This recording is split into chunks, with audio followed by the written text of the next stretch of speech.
Is it wheeling or what? What is going on, YouTube? Welcome back to Eastside RC. As you guys can see here, got my Eastside high flow fuel setup going on right here. No snappy high flow fuel setup with this one. For the MCD, we did a clean and neat, tight and right Eastside setup. We're going to be going ahead and we're going to be putting together the Taylor 35 today and getting that all buttoned up. Prepping the clutch bell. That's going to need to be prepped. And also, I have used the Zenoa clutch carrier as opposed to the regular Roven style that this comes with. And we are going to possibly may or may not need the washers, because sometimes when you use the washers and you put the clutch on there, the clutch is sometimes up in the bell. I know with a Baja, that is the case. So some shimming or not may need to be done. So we're going to take a look at that. All right, guys, here is the traditional one that Mike sends with the engine. There's nothing wrong with this. It's a nice block. It fits the engine fine. However, I'm not a fan of this screw right here. You can round this out if you don't have a good bit, or if you just don't sink it in there deep enough. It is a good screw. At least he sends a really nice screw with it. So I like to use this one the best because it's a hex bolt and it just can't go wrong with that. And it also has a nice flat washer for a good biting area, and it also has a lock washer as well. Now, sometimes people will put Loctite on this. Now, if you think about this, Loctite on this, this gets hot, so the crank gets warm, and we use heat to melt Loctite. So rather than use Loctite, you can use Permatex Ultra Black. That's what I use. I just squeeze a little bit out like this. All right, and just coat the threads. Oh, I had something on my finger. Piece of dead skin. That's going in there. All right, so just coat your threads up like this. This will be your Loctite.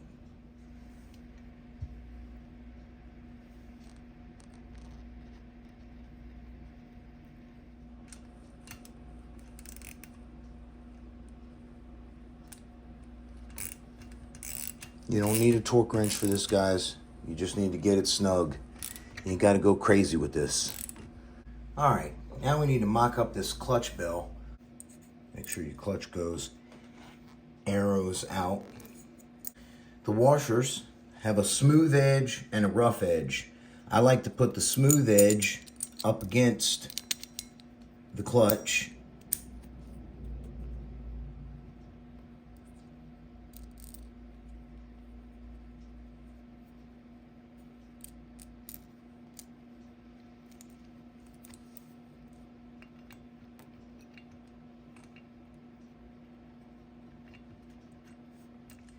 Little by little on each side.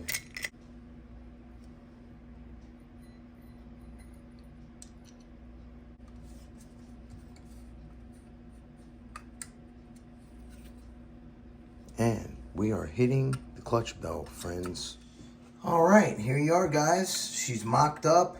Check it out.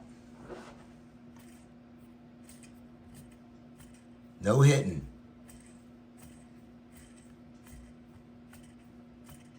All right, so now you know, no washers on the back of the clutch.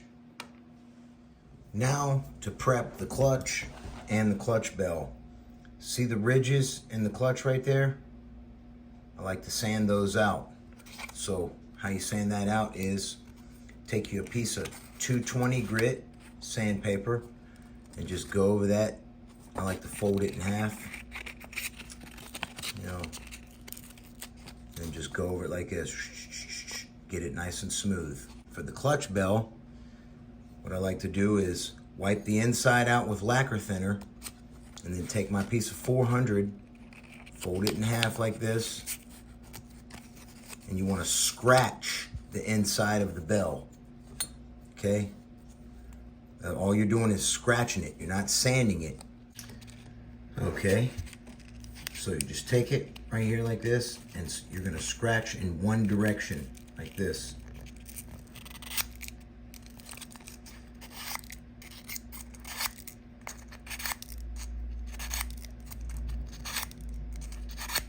Okay, see right there how it's cross-hatched? That's what you want to do all the way around the bell. Clutch bell all prepped. Hand cross-hatched. What that does is gives you a nice scuffed surface for the clutch to grab to. No lines in the clutch, nice and smooth. You can see where they were, but feels much smoother. All right, for the clutch bolts, beveled washers, bevel up.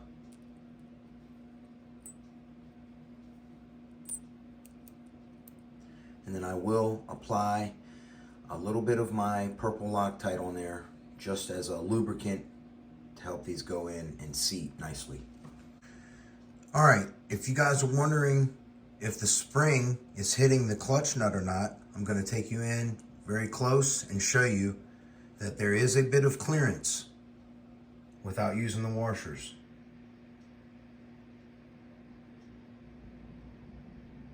See right there? Plenty of clearance. So we're good to go. Okay, the kill switch. First thing you want to do is take your little screwdriver and pry off the little hot wire from the positive side of the coil. Okay, then you want to go ahead and you're going to snip this lead here.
For this little deal, you can just run a little zip tie behind there and cinch that right on up, tighten right.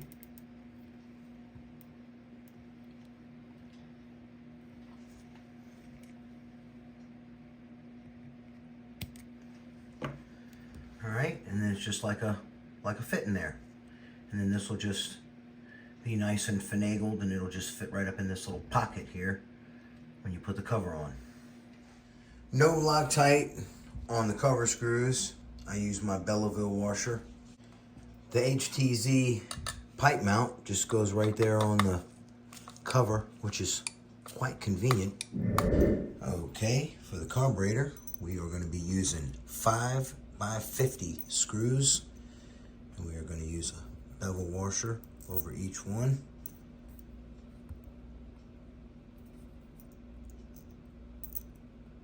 For locking purposes.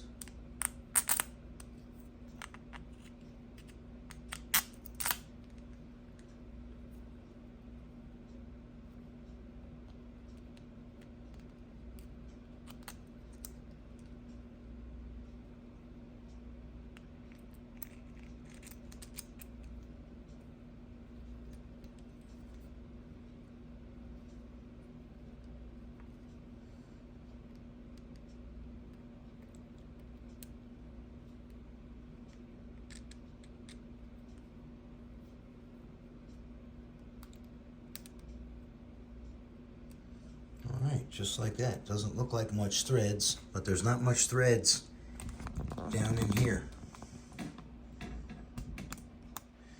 Not a whole lot of threads, and these bevel washers will flatten down and give me a lot more threads because they're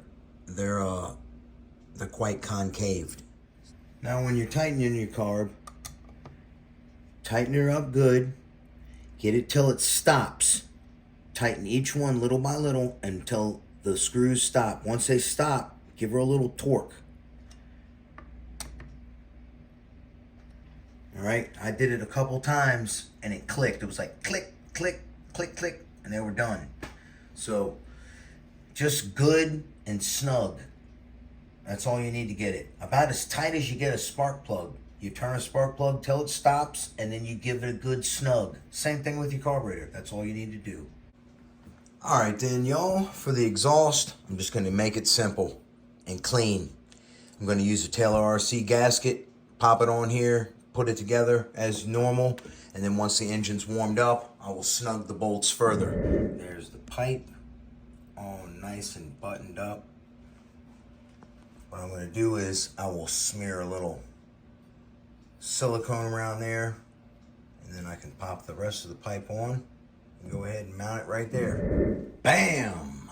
There it is. All mother's polished. Look at that thing shine, would you? Look at that head. Whew. And there's the pipe.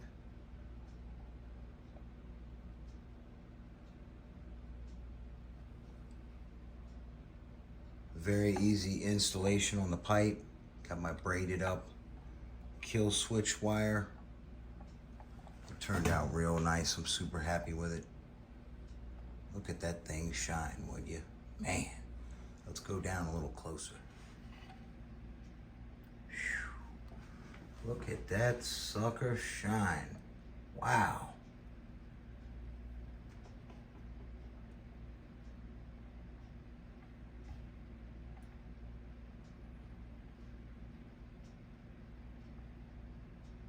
Beautiful MCD setup. All right then, y'all. Got the lab all cleaned up, as you can see. All the tools picked up and everything. So, it was driving me crazy. I had stuff everywhere from working late nights. All right, so what we're gonna be doing next is the radio tray and putting the wheels on and finishing the car up. I'm gonna have to do the body still, but this is going to be the last of it right here. So you guys have a blessed one. Be sure to stay tuned. I'll catch you on the next one. Eastside RC is out.